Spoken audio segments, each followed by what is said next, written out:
Hello and welcome to Unearthed Archaeology News, brought to you by archaeological students. I'm here with Jake Thomas. How do you do? Harry Allen. Hey. And I'm Sam Munch. Now, before we begin, ladies and gentlemen, I'd just like to say a big, massive thank you for downloading our pilot episode. Yeah. We've generated over 240 downloads so far. That's crazy. Which is We absolutely did. Thank you so much. I listened to it over and it's shit. 240 people thought it was Positive excellent. criticism, Harry. Positive criticism. It was... Now, the thing is, we wasn't really expecting such a positive reaction from you guys. So due to this, we will try our best to keep you up to date on what's new in the archaeological world. Yep. Yeah, we will. Well, and with that, just a big thank you to all of you lovelies. Today we have for you the crumbling Acropolis, vicious vampires. Oh, fuck. You asshole! Oh, for fuck's sake. Oh, sorry, dude. Start with I'm with that again. Fucker. I'm sorry. Just chill, Sam, it's fine. Okay. Okay, so Silence. where's Have a first wait. And with that, big thank you to all the lovelies out there who downloaded. Today we have for you the crumbling Acropolis, vicious vampires. Full sound effects. Thank you, Jake. And ground-shattering Stonehenge survey. I can't wait to hear about that, but can I first tell you about the story I read about in the journal Science? Maybe. If you must. Then I will. They report that, thanks to recent analysis of thousands of stone tools, our very own origin story isn't what we believe it to be. So, let's start off with a question, get you two involved at least. Yes! And maybe for listeners, if they want to answer while they're listening on there. See if you can answer before we do. So, you guys here, do you guys know the point of origin for stone tool innovation in early hominid history? Oh yeah, well, isn't it believed to be developed in Africa where early Homo sapiens came from? If you had asked me that 2 weeks ago before I read this journal, I would have agreed with you. I would have thought, yeah, of course it is. Jake's always right. Jake is always right. However, this new research I've read suggests otherwise. Archaeologists have uncovered a Paleolithic site well preserved between two lava flows in central Armenia, at a site called Norgehi. I'm going to try with that word. You're doing the best you can. I tried. The artifacts date the site to around 325,000 years ago. Holy shit. Old, and therefore was occupied by precursors to modern humans before Homo sapiens. Oh.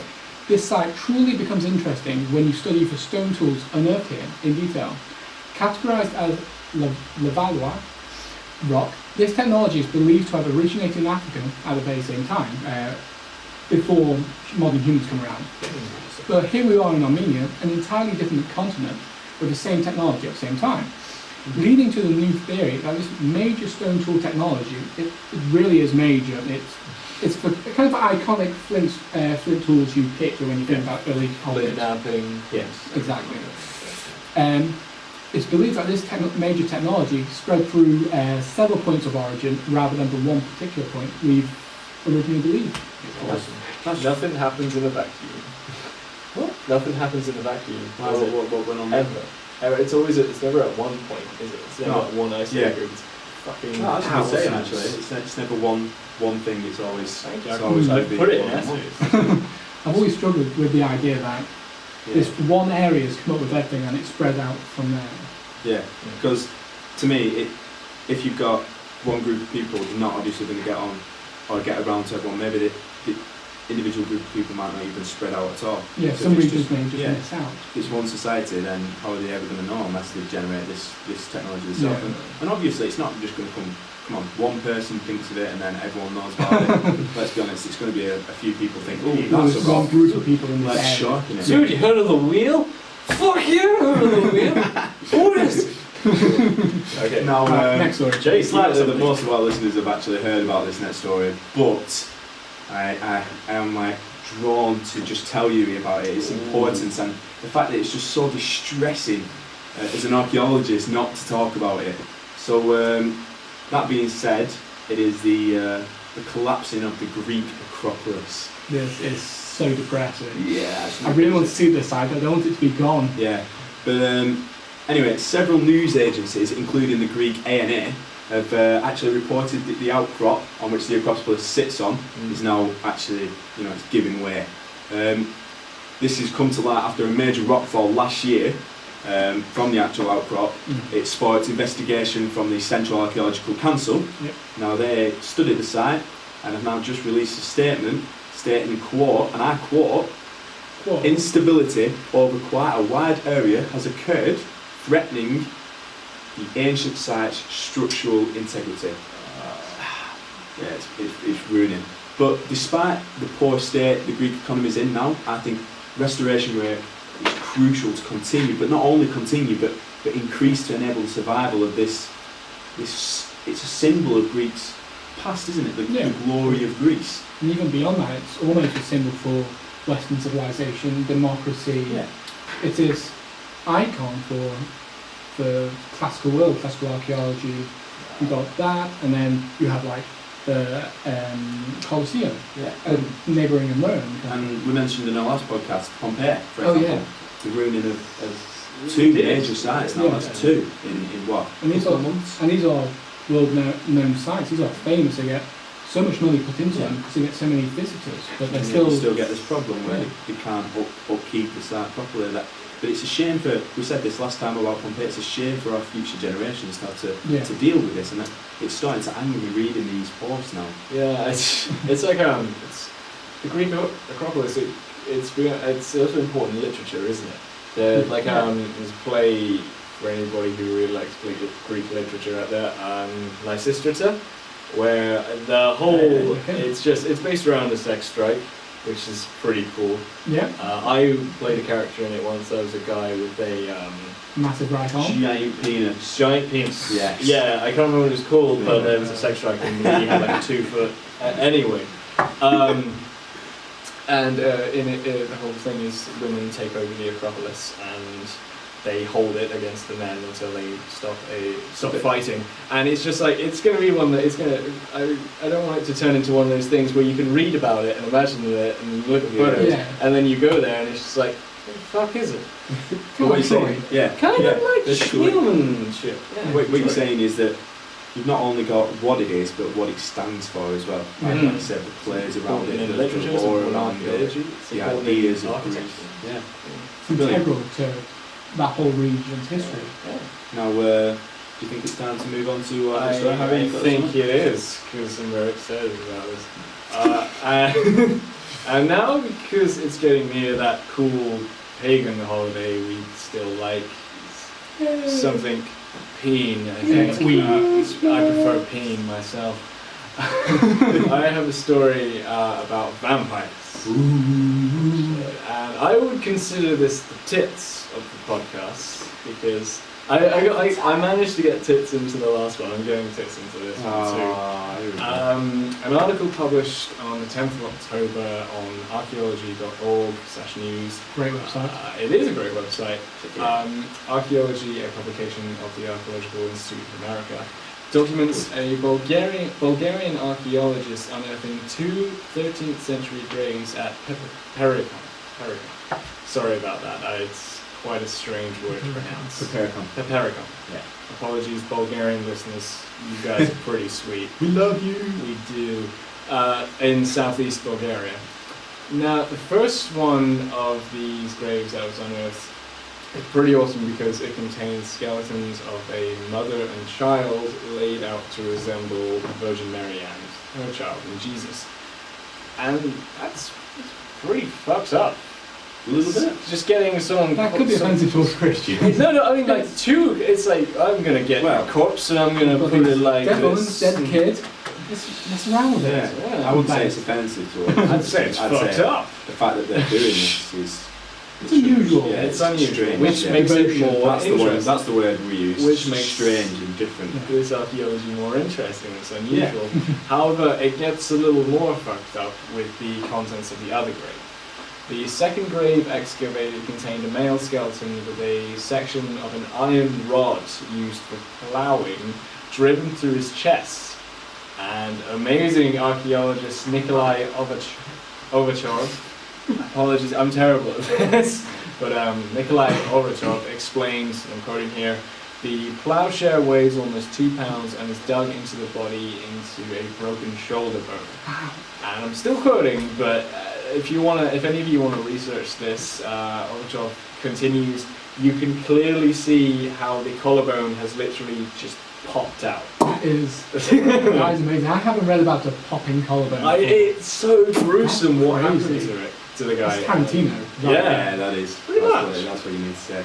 And also the guy's left leg was removed and placed by the side. Okay. Which was just... We just add that on the Yeah, end. it was just kind of like what like a toddler would do when he breaks something. You just like put it next to it and then just go, but I didn't do it. It wasn't me. it's like, who did? And it's like, why'd you break his leg off? I was trying to help. And Done by accident, you never know. he could have, bless him. But the significance of this huge fucking metal spike impaling. I know I'm foul mouthed, I don't care. And impaling this guy is, according to the article, the metal was intended to keep the corpse from physically rising from the dead and disturbing the living. Like the amount of effort you go to actually pin down a body. That's extreme. Shows a lot of fear in 13th century body. Plus, you're losing that metal. You will, you're not getting that back, yeah. Ritual You deposits. take it out, he's getting up. almost. Yeah, ritual It's a form of deposit, ritual deposition. That's just fucking terrifying. Now, Yes, Jake. does Sorry. anyone else? No, I'm just thinking. Does anyone else maybe think this is could be somewhere the origins of vampires? Do you know what I mean? Almost, yeah. The whole kind of staking. Yeah, the idea Yeah. of putting it through the heart to stop them rising. That's Yeah. what vampires do, don't they? Yeah. You kill them, Yeah. you come back as a vampire and eat you. And it's extrapolates out from truth. Yeah. This kind of it burial does. practice has now become myth. And now, not only myth, but like publicised, if you know what I mean. As you Popular mentioned, culture. not the Twilight shit. Not the Twilight. I mentioned that in pre-scripting. Surely, Dracula, what era? It's a lot past 13th century. It's late in the 13th century. I'm going to say 50th? Yeah, I was going to say 15th, 16th. If, Now, people say, oh, Dracula the first vampire, but obviously we've got signs of it coming in Bulgaria in the 13th century. If any of you have any information on vampires, or if you Vampire just know the nerds origin, like any people who know the origins, post to us on Twitter. Unearthed. What's our Twitter again? At Unearthed. The second E is a 3 though. Yeah, because Yes, it's a Unearthed three. was taken. Unearthed 3D. But look, I got to finish this so we can move on. But and Nikolai Overtov confirms this vampire theory with his quote to the Telegraph. We have no doubts that once again we're seeing an anti-vampire ritual being carried out. Often they were applied to people who had died in unusual circumstances, such as suicide. And well, unusual circumstances. No, but I know there's over 100 vampiric burials in Bulgaria to date, so it's not just one.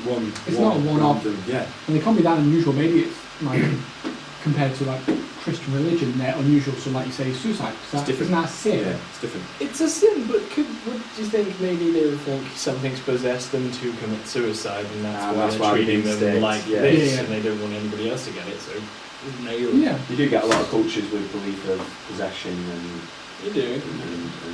the demons taking over the body. Yeah, So yeah. maybe this could represent something along those lines. But if anyone does know about this culture and wants to let us know on our Twitter page, like I've said, at Unearthed, type us in, you'll find us. We're cool. Please do. Yeah. But anyway, this next story, I'm going to have to move on here. It's a brand new insight into one of the world's most famous archaeological sites. Now, can you guess what it is?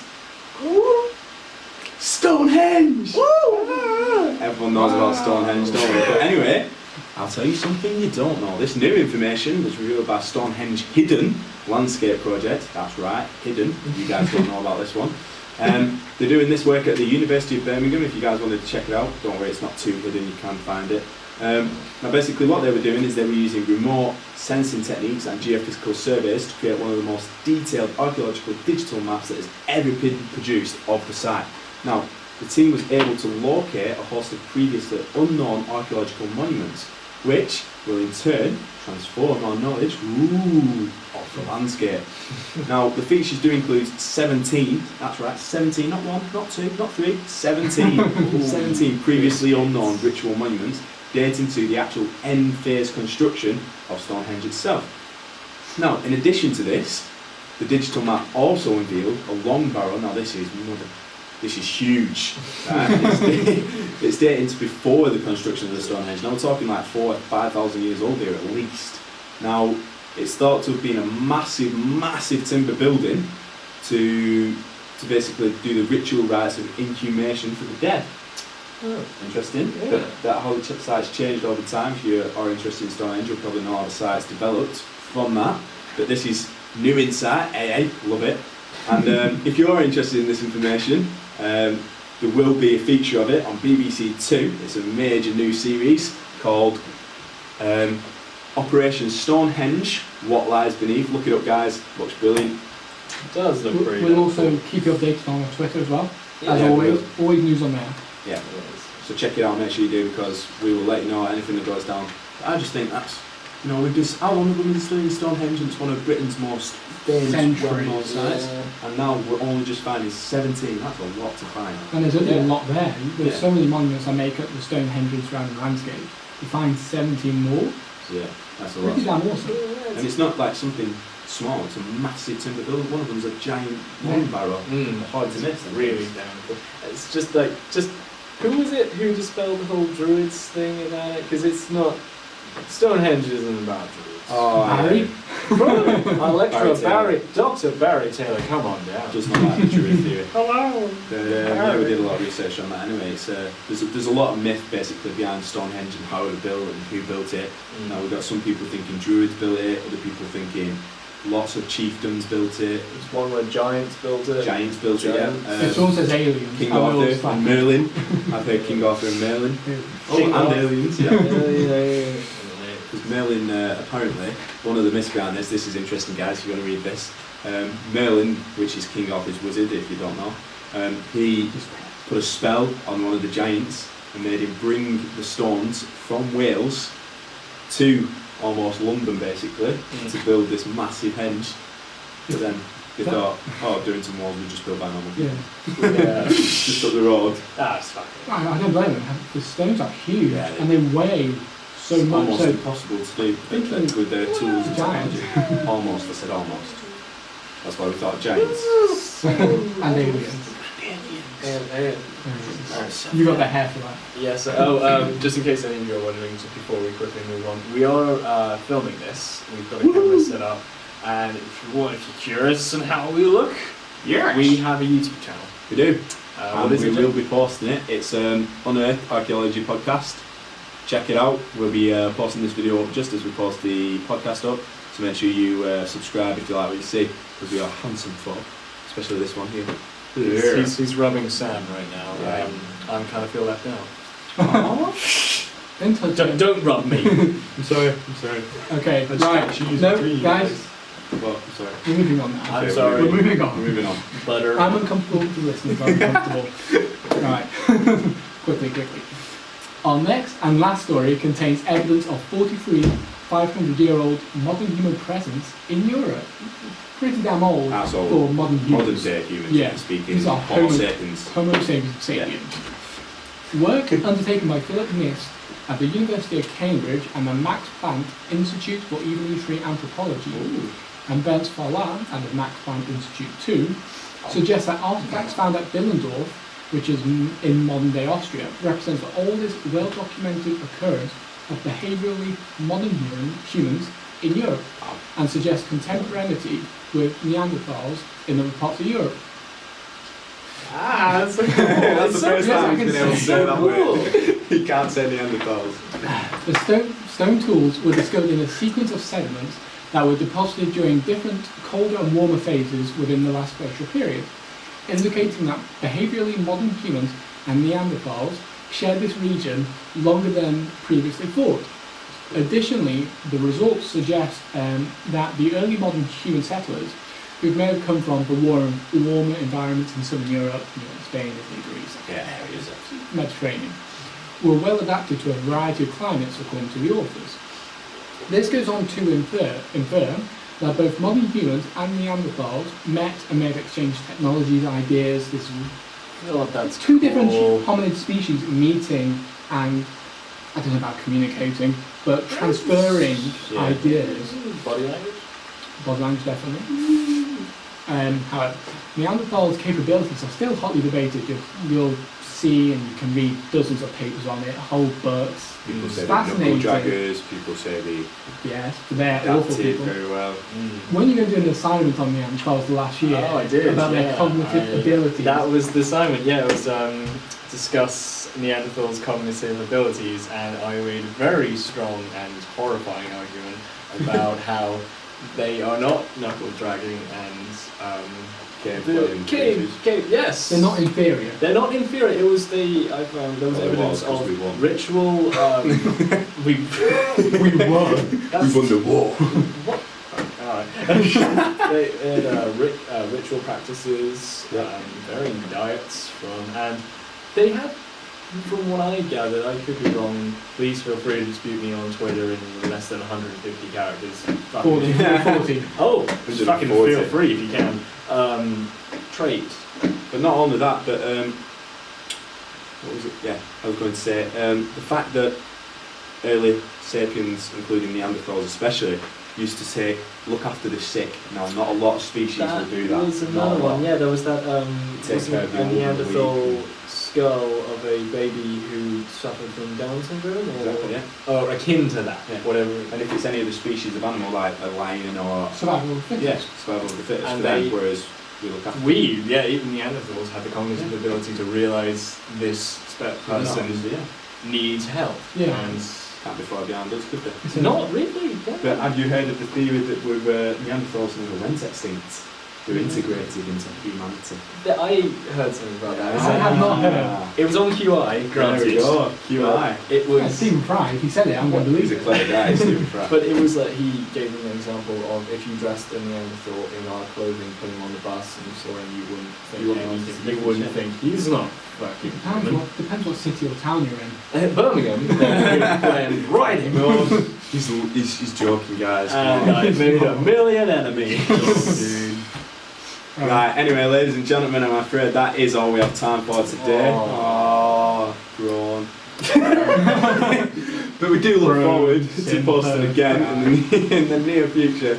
And we hope you guys enjoy and continue to tune in as we update you on humanity's past. Make sure you subscribe and follow us on Twitter. Keep you up to YouTube. date. And what's the YouTube channel again, sorry? It's going to be Unearthed Unearthed Archaeology. Archaeology Podcast. Unearthed Archaeology Podcast. Tune in, guys. You'll love it. Well, Alright. thanks for stopping by. Peace. See you guys.